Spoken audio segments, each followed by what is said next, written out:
pointing at me. I was talking about solicitors, and I was talking about a woman that was so obese, I didn't think she could fit behind the wheel of a Mini Cooper. And you're just going to have to agree with me on that. Second of all, how did I hear it when you did it? That's the art of how you did it, was you made me feel like joining your group, which was the group of, I'm jealous of the black man for being able to say it this way, which is a brilliant spin on it. That's how you. It was just a silly joke, is how I meant it. Yes, but you it was did silly. it. I wasn't trying to. No, I'm saying you did it expertly, where you're like, this group of people are able to say something that I'm not, and it's because of how cool they say it. Okay, I'll go. Like I go, this motherfucking Chinese guy comes up to me, and a black guy goes, the Chinese motherfucker. Yeah, and it's just cool. You just did that better than I did the whole joke. The way he says it is cooler because it's where you put the fucking. It's where you put the fucking Chinese guy, Chinese fuck. You've had a couple of like T-shirt worthy quotes on this one. It's where you put the fucking, and then you said something about that. There's a lot of losers. Just something. Life is filled with losers. It was filled with losers. It was a country lyric or something that needs to be put in a song. I can still smell that bullshit perfume. That J-Glow from CVS is still in my goddamn garage, and you're acting like I'm rough on the gal. She walked in my... Wait, hold on. I know you're the guest. I wasn't defending her. This is organic. I wasn't defending her. I thought you were going bigger. No, I don't give a shit. All are welcome. I'm a lover. But that weighty, listen. You listen to me, you motherfucker. That weighty, unties 3 times a matey, came through 2 gates, walked across a lawn, and walked into a garage with fucking free weights. Does anybody... There's free weights on the ground. Obviously, I mean business now. Does anybody... You know what I love about this is the amount of, like, different eras of gym equipment out here. You can see, maybe this would work. Maybe I'll do elliptical. Maybe I'll just walk. You got everything in here but that grapefruit 45 diet. Maddie raises a salient point. You would think once that lady saw the elliptical, she would have made a fucking U-turn and hit the next house. Listen, dude, it's not like when people ring my doorbell, I'm excited. I'm not at all. I think the listeners will agree with me that you were a little hard on the gal, JJ. You know, she's just doing a sales job. It's door to door. Well, after a while, once you came, it was annoying. It was annoying. There's a sign on that gate. Nah, there isn't. No soliciting. Is there? Yes, there is. Well, you know what? I came in, I didn't see it. Fuck you and fuck whatever you came here for. How do you like that, Bill Burr? Now you got me a maniac. You want to see the free weights? Want to see what my incline is doing? I'll get on that medicine ball right now, and I'll bang them out. Well, don't you think it's your fault for having that knee-high gate in front of your house? I mean, I didn't think she could hop it. She could step over it. I didn't know Earl Campbell was coming to sell me a magazine subscription. She looked more like Leon Gray to me. Who? Leon Gray. All pro guard for the Patriots back in the 70s. Died a homeless man, unfortunately. After getting run over by a bus. Yes, after jumping off of a bus. So there was a kid in your hometown that got run over by a bus. This is one of the greatest and weirdest fucking hours of podcasting I've ever done. It's more stories. That's why it's better. Your podcast I listened to a lot, but I had to tap out for 2 weeks because there was a run. I think you might have been gambling because you were doing the podcast while watching the game. And I was on the road. I'll tell you something. Oh, this fucking guy. Would you catch the ball? Unbelievable. And I'm listening to it a month later going, I don't know what he's talking about. It was like the Chargers were making me very angry. It doesn't. Do you still watch football as you do your podcast? No, I try not to. Hit that goddamn subscribe button tonight. I try to have guests every once in a while too. But why didn't you want to do a home and away now with me and you? Because it's the stupidest thing ever. No, it's not. What I do your podcast, we talk and just fucking milk the cow dry, and then you show up the next day on my podcast when you don't have any new stories. I need Jay Mohr to live 90 days of life and come onto my podcast and talk about it. Dude, you don't do like Conan and then he has your back the next day. He lets you go out and go live life. You're bigger than Conan, man. Come back and tell me your stories, Jay. Not only did she come into my garage, I can still smell that J-Glow cologne that she had on. I don't know what that is. But then she recognizes me while standing in my garage. Well, that didn't feel good for the ego. Oh, that felt great. Now they know where I live. You liked it. No, I didn't like it. You liked it, did it? Hi, how's everybody doing? And I'm literally rolling through relatives that we know who look like this lady. Look, I loved. Maddie Boy knows exactly what I'm talking about, right? We're not interested. I'm like, that can't be her, right? On all levels. I like that. So what was the kid that got hit by the bus? Usually when a kid dies, He didn't get hit by a bus. He jumped off the bus and he got run over by it. See, he was sticking around and he paid the price. Around, There's nothing worse in the world, and nothing. And that's when you realize you're not fucking special. That you just, or you're kind of special. No, you're not. No, I meant special the other way. Oh, especially like I'll jump off the bus while it's still moving. It'll be like clunk, clunk, clunk, clunk. But what was that person supposed to do? Like, Which what guy? if that fucking dude who jumped off the bus? Like, what if he was going to come up with the next great video game? What if he actually had like that's why I don't believe in a higher power.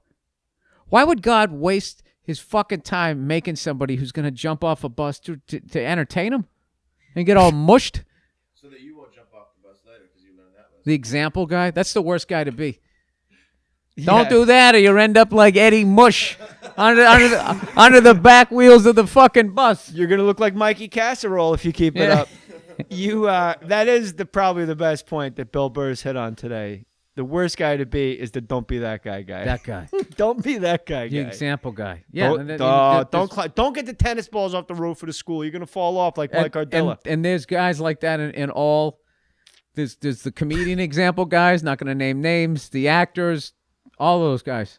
Don't do what I did. Then you become that. That's the only way you can turn it around is you go around giving speeches going, don't do what I did. Right. I had it all. I told I had a Mercedes. I told the network to kiss my ass. I'm not changing a line of that script. Yeah. And then like 14 years later, you're like, do you think they'll rate it? I'll do whatever they want. I'll do whatever I've learned. No, that's why, something. I like where I'm at. I do Palisades? my Palisades. I do my stand-up and I do my podcast. I got two fucking things they can't take away from me. So everything else is gravy. And as long as I keep it like that, as long as I keep my mind right, I keep it like that, I'll be fine in this business. Who was it? Louis Anderson once said to me, "They never take it away from you. This is great comedy." And it was like, I'm doing a goofy impression, right. But he really meant it, and he was really sweet. He's like one of the sweetest guys in the world. But he said once he was doing like an outdoor festival and In Excess was on, like when they were super hot and popular before the one guy hung himself while jerking off. And by accident, I guess, he should have jumped off a bus. There's more dignity dying. I think you need to lean forward, not to the side. He did something wrong. Yeah, you got to Joking. figure it I have out. no idea. You need a spotter. It's just like this Do you gym think equipment. right as you start to lose consciousness, you go, oh no. They're gonna find me like this?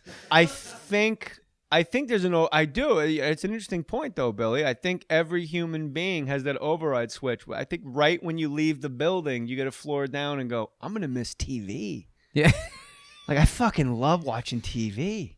I remember somebody was telling me they somebody jumped off the Golden Gate Bridge and lived, and they said, what were you thinking the second you let go? And that was basically what he's thinking, like, fuck, why did I do that? So I think maybe he was rubbing one out, Michael Hutchins. And right as he was and he's like, all right, just getting, whatever the fuck happens when you don't have air in your head. Yeah. And he's starting to feel like, yeah. Oh, no. Oh, God. I think this is going to be on VH1. This is going to be on before Nicki Minaj, My Truth. Yeah. Like, that's what he's been reduced to. At least I'll sell the fellas some albums. Like, there's people also like, Nick Drake. He overdosed on antidepressants. That's got to be the most. I don't know who that is. He sang Pink Moon. He's like a folksy guy from the 70s. He got real popular again because Volkswagen used one of his songs. Oh, okay. In a commercial. But he overdosed on he took all of his antidepressants, like 3 months worth and overdosed. And I'm like, that's got to be the most ironic death ever. Like right before you tap out, just euphoria, like, oh, the cloud's gone. Oh, wait, no. So I do think human beings have the override switch. And I will tell you, this is all from different eras for different reasons. As I've gotten older, I've chosen different ways to half-ass my workout. No, I get. You know what? You just got to learn how to eat. You're right. You got to learn how to eat. You can't outrun a bad diet. I'm reading this. Another T-shirt right there, buddy. Yeah, you're just cranking them out. Yeah, I'm ready. Bumper stickers, merch. Something. Merch. You sell merch at your shows? I sell my DVDs, and other than that, I won't do. I try not to sell anything else because then I literally feel like I already feel like I know why. Like a whore. I know the real reason why. Why? Because you don't want to talk to people for 40 minutes after you just did an hour and 10 minutes. No, that's not why. Just me? I want to talk to 95% of them. It's that 5% that ruin the other 95. 95, the people I want to talk to, they're always like, oh, I don't want to bug you. And I was like, no, I want to talk to you. You're cool. Yeah, how about I get a It's- picture with you? Come on, it's what about this the- guy? I don't yeah. get one with him. I always pull, you pull him The in. fucking soccer mom with the red wine breath coming at you with her glitter shirt. I'm this going looks out weird. tonight. Let's do it again. Looks weird. Get all of us. Coming at you with her va-va-voom energy, grabbing your ass. Like, there's no sexual harassment in women's heads over the age of 40 as far as, like, what they can do to you. My wife is the best name for those women. I think you're going to love it. What is it? Hat grabbers. Because if you're wearing a hat, for Oh. some reason, that level of drunk, nothing's more hilarious than taking your hat on your head And putting it on there. Now I'm wearing your hat. Take a picture. I'm wearing his hat.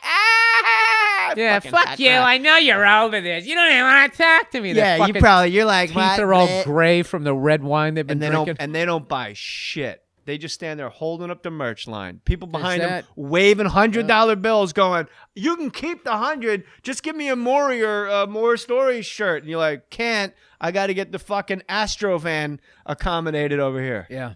And then they leave, and then they always come back. We fucked They it up. My always come boobs look back. weird. We got to do it again. Yeah. We got to do it again. And plus, my friend, I know what you're. And they always tell you what you're thinking. Right. I know you're like, here they come again. No, Dude, I'm like, leave so I can talk to the cool people. Yeah, I agree with that, Bill Burr. 95% of the crowd. You're one of the, I'm only going to refer to you as first and last name, but you really had me that I treated you like that much of an asshole. You said, go back to your fucking town of Boston. Because I would have looked someone in the eye to do that as a joke back in the day. I've done that to people, and then I forgot to tell them I was joking, and then years later they've come up to me, and either I don't remember it or I do, and I was like, no, I told you I was just joking. They're like, no, you never did. But you don't have a I was like, reputation oh. for being a dick because of it. Like, I go sit down with Well- Mark Maron, and it's an hour of like, but why? Why are you that way? What happened? Why were you this? Why are you so mean to people? Why Dude, are you I was a weird? dick, when somebody comes up for a cup of coffee with the team, and then they're just done. That's how I was a dick. You were like first ballot Hall of Fame Me? dick. Oh, yeah. Then what am I doing this for? In the early 90s, you were, weren't you? That was your rep. You never did to me. You were always cool to me. I'm learning more and Like more. I just called him a dick, but said I never had a problem with it, and they just fucking. Yeah, you were like a fucking dick. I mean, don't get. I thought you were great, but everyone else was like that. Jay Mohr. Everyone from Braintree to fucking Chicopee had a fucking word to say about Jay Mohr's. Steve Sweeney, Jay Mohr. John Gavin, all of these guys had problems with you, JJ. It's because you no longer drank alcoholically. Yeah, I don't think you weren't boozing when I knew you. Oh, I was boozing. Here's the thing I was going Oh, to say that's to you. right. Wayne Previty has that classic story when he went out drinking with you, and he took that last shot. And before he took the shot, he yelled at the people in front of the bathroom door. He goes, "Clear a path." Do you remember that? And Yeah, he I took the do. shot and then just ran down. Wait, and that was puked. here in L.A. Yeah. We were with Bob Marley, too. Yep. And Bob was like kind of drinking. Like Yeah. Bob's the all-time greatest. Like, are you guys gonna rob a bank? Like, I'll be outside next to the getaway car. Yeah. Like somehow always not really involved in anything bad, but he's in the story. Yeah. In a good Smart way. guy. I love Smart Bob. guy. Yeah, and Wayne Previty, I forgot about that. We were at like Coconut Teasers on Sunset Yeah. Boulevard. And I'm like, come on. Like, I was that guy, like, what do you mean you're not doing any more shots? Like, we're out doing shot. He's like, bro, the sun's coming up. I'm like, yeah, and they're letting us stay in here to drink. Like, we got to take advantage. There's buses that run. And he goes, all right, one more shot. And just exactly as Bill said, and I'm just fucking repeating exactly Yeah. what you said. Yelled at some strangers. He goes, "Hey!" He's like, "Clear a path." Clear a path. And he took the shot and jogged into the bathroom and he goes, came back out and did more shots. I Yeah. totally forgot about that. Yeah. What was it like to play Carnegie Hall? Is it as amazing as you think? Yeah. Totally lived up to the hype. It was. New York Comedy Festival? Yeah, when we came walking through the door just to walk out just to see it, dude, it's literally like takes your breath away. It's All enormous. that, dude, it's beautiful. It's there's two places I've been to, that Carnegie Hall, and then in England, Royal Albert Hall, where you just walk in like, Jesus Christ. It's Was incredible. that a festival or was that you just booking it because of your own swag? Which one? The Royal Albert Hall. No, Royal Albert Hall. I took a tour of it. That was hilarious.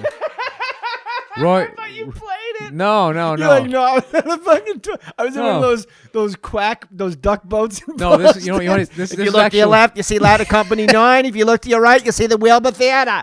You know, it was fun. No, it was funny. Was I wanted to do it. I play drums and I'm a John Bonham freak, absolute fucking. I played for like 2 hours before I came here, and they have this classic concert that was filmed that was shot at the Royal Albert Hall in like 1970. So I just wanted to